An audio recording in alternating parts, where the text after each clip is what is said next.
السلام علیکم ورحمۃ اللہ وبرکاتہ۔ اور کیسے ہیں ناظرین؟ میں امید کرتا ہوں کہ آپ حضرات جہاں بھی ہوں گے خیریت سے ہوں گے، پرامن ہوں گے۔ میں ایک واقعہ لے کر پھر آپ کے سامنے آ گیا ہوں۔ یہ واقعہ کی سرخی ہے مسجد بادشاہ نے بنوائی اور اس کا اجر بڑھیا لے گئی۔ ذرا غور سے سنیے گا۔ ایک بادشاہ نے ایک مسجد بنوانے کا حکم جاری کیا اور اس نے کہا، یہ بھی اعلان کر دیا کہ اس مسجد میں کوئی دوسرا آدمی تعاون نہیں کر سکتا ہے، کوئی دوسرا آدمی اس میں حصہ نہیں لے سکتا ہے، تاکہ یہ ثواب کسی دوسرے کو نہ پہنچے۔ بادشاہ نے یہ کام شروع کر دیا، مسجد کی تعمیر شروع کر دی۔ جب مسجد مکمل ہو گئی، جب ہو گئی تو اس کے بعد بادشاہ نے اس پر اپنا نام لکھوا دیا مسجد کے اوپر، تاکہ یہ بادشاہی مسجد کے نام سے لوگ اس کو یاد کریں، اس کو جانیں۔ ایک رات بادشاہ خواب میں دیکھتا ہے کہ فرشتہ آسمان سے آئے اور میرا نام مٹا کر ایک عورت کا نام لکھ دیے، پھر چلے گئے۔ بادشاہ جب صبح ہونے کے بعد اپنے وزیر کو بھیجا اور کچھ اپنے سپہ سالار کو بھی بھیجا اور کہا، جا کر دیکھو مسجد پر میرا نام ہے یا باقی ہے یا مٹ گیا۔ جا کر سب لوگوں نے دیکھا تو واپس آنے کے بعد خبر دی کہ بادشاہ سلامت، آپ کا نام تو ابھی باقی ہے۔ پھر دوسری رات بادشاہ وہی خواب دیکھتا ہے کہ مسجد پر سے میرا نام مٹا دیا گیا ہے اور کسی عورت کا نام لکھ دیا ہے۔ پھر صبح ہونے کے بعد وہ اپنے وزیر کو یہ بتایا اور کچھ اپنے افراد کو بھیجا کہ جا کر دیکھو یہ بات صحیح ہے یا غلط۔ پھر لوگ جا کر دیکھ کر واپس آئے، پھر کہتے ہیں بادشاہ سلامت، یہ بات غلط ہے، آپ کا نام ابھی بھی ویسے ہی باقی ہے، یہ آپ کا جو خواب ہے نا، یہ بیجا خواب ہے، یہ جھوٹ خواب ہے، آپ اس پر غور و فکر نہ کریں۔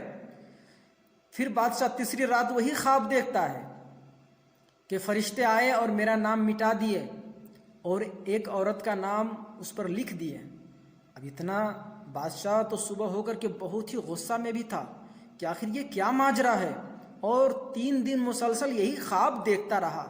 اس بادشاہ کو اس عورت کا نام بھی معلوم ہو گیا تھا، اور نام معلوم کیوں نہ ہو، کیونکہ 3 دن دیکھ چکا ہے وہ۔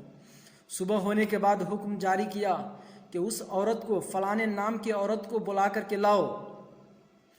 وہ عورت کو بلا کر لایا گیا، بادشاہ کی بارگاہ میں پیش کیا گیا۔ بادشاہ کے بارگاہ میں جیسے ہی وہ عورت آئی، ہانپتے کانپتے آئی، ڈر سے وہ بالکل پریشان ہو چکی تھی۔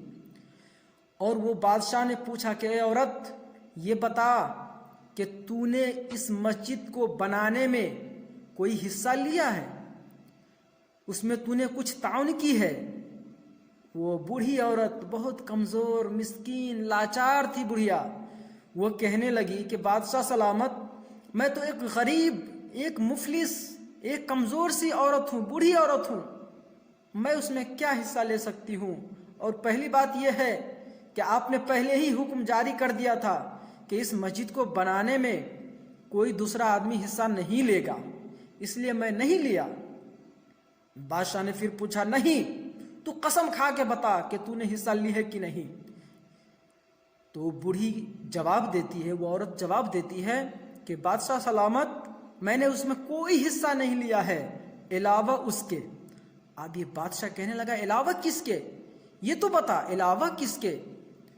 وہ عورت کہنے لگی کہ میں ایک روز مسجد کے راستے سے گزر رہی تھی، مسجد کا کام شروع تھا، مسجد کا کام چل رہا تھا، اور جس جانور سے مسجد کا کام فائدہ لیا جاتا تھا، یعنی ایک گھوڑا مان لیجئے، گھوڑا سے مسجد کے لیے لکڑی لایا جاتا تھا، کچھ اینٹیں لائی جاتی تھی، اس کے جتنے اسلحہ تھے وہ سب لائے جاتے تھے۔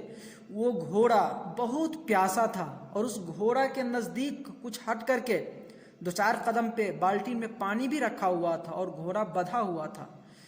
وہ گھوڑا بالٹی کی طرف بڑھنا چاہتا تھا پانی پینے کے لیے، لیکن اس کی رسی اتنی چھوٹی تھی کہ وہ آگے بڑھ نہیں سکتا تھا، اور مجھے احساس ہو گیا کہ یہ گھوڑا بہت پیاسا ہے، یہ گھوڑا بہت زیادہ پیاسا ہے۔ میرے دل میں خیال آیا کہ آخر یہ گھوڑا سے اللہ کا گھر بنانے کا مدد لیا جاتا ہے، اس گھوڑے سے اس کے سامان لائے جاتے ہیں جس میں اللہ کے گھر بنانے میں مدد ہوتی ہے، اور یہ گھوڑا اتنا پیاسا ہے۔ میں یہ سوچ کر کے اللہ کے واسطے میں نے اس کو پانی پلا دیا، یعنی وہ بالٹین اس کے قریب میں کر دیا، جو بالٹین سامنے پڑا تھا میں نے اس کو قریب میں کر دیا تاکہ یہ گھوڑا اسے پانی پی لے، اور واقعی میں وہ گھوڑا پانی پی لیا، اور اس کے بعد گھوڑا پانی پی کر بالکل شکم و سیر ہو گیا۔ اس کے بعد میں چلی گئی، اس کے علاوہ کوئی کام نہیں کیا۔ بادشاہ سمجھ گئے، بادشاہ کہنے لگے کہ بڑھیا،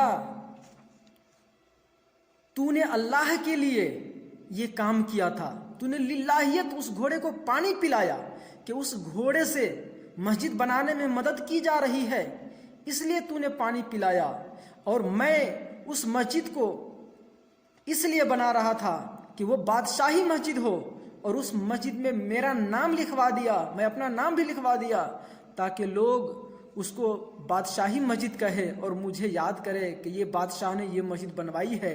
تو میں نے اپنا نام کے لیے بنایا، اور تو نے للہیت اس میں اس گھوڑے کو پانی پلایا۔ واہ واہ، تم نے یہ کام اللہ تعالیٰ کی رضامندی کے لیے کیا، اس لیے اللہ نے اسے قبول کر لیا ہے، اور میں نے یہ کام اس لیے کیا کہ کہا جائے کہ یہ بادشاہی مسجد ہے۔ اللہ نے اسے قبول نہیں کیا، اے بڑھیا، اللہ نے اسے قبول نہیں کیا۔ بادشاہ نے حکم دیا، پھر بادشاہ نے اپنے وزیر کو حکم دیا کہ اس مسجد پر اس عورت کا نام لکھ دیا جائے، میرا نام مٹا کر اس عورت کا نام لکھ دیا جائے۔ تو ناظرین، آپ نے دیکھا کہ اگر کوئی بھی کام چھوٹا سے چھوٹا کام کیا جائے، اگر للہیت کی جائے، تو اللہ تبارک و تعالیٰ کو وہ کام بہت پسند آتا ہے، بہت پسندیدہ کام آتا ہے۔ اللہ تعالیٰ اس کو مقبول کرتا ہے، قبول کرتا ہے، اور اس کے عوض میں، اس کے بدلے میں اللہ تبارک و تعالیٰ نیکیاں بھی لکھتا ہے، نیکیاں بھی دیتا ہے، اس کا اجر اچھا دیتا ہے۔ لیکن اگر انسان کے دل میں ریا ہو، ریاکاری ہو، دکھلانے کے لیے اگر کوئی کام کیا جائے کہ میں دکھلانے کے لیے کام کر رہا ہوں تاکہ لوگ مجھے واہ واہی کہے، تو اس کو اللہ تبارک و تعالیٰ قبول نہیں کرتا ہے۔ آپ نے دیکھا، میں اپنے ویڈیو کو زیادہ لمبا نہیں بنانے کی کوشش کروں گا۔ ناظرین، میں دعا کرتا ہوں کہ آپ حضرات بھی میرے اس ایم قادری نیٹ ورک کو زیادہ سے زیادہ سبسکرائب کریں، اور بیل کے آئیکن کی گھنٹی بجا دیں تاکہ ہر آنے والی لیٹسٹ ویڈیو آپ تک بآسانی پہنچ سکے۔ اور انشاءاللہ اسی طرح میں آپ کے سامنے بہت سارے ویڈیوز لے کر آتا رہوں گا۔ میں آپ حضرات سے الوداع چاہتا ہوں۔ السلام علیکم ورحمۃ اللہ وبرکاتہ۔